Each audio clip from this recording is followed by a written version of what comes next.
समस्त को praise the Lord भाई और भौणी माने आसंतु आमे एक वाक्य पढ़िबा। माथ्यू सुसमाचार 26:41 पद पढ़ुअछि मु बाइबल खोलंतु आपण देखंतु।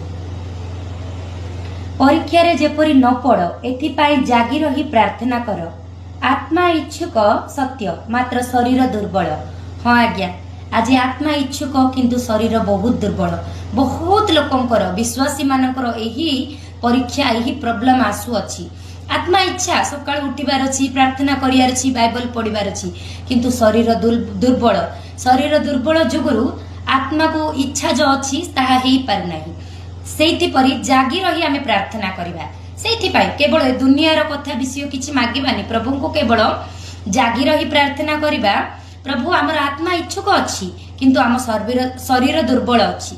आम शरीर को बल दियो, तमे शक्ति दियो जे प्रकार आत्मीय जीवन रे बढ़ी पारिबु। सेठी पाई तमे आमको प्रभु साहा भरोसा देही ए जगत रे बंचिबा को दियो।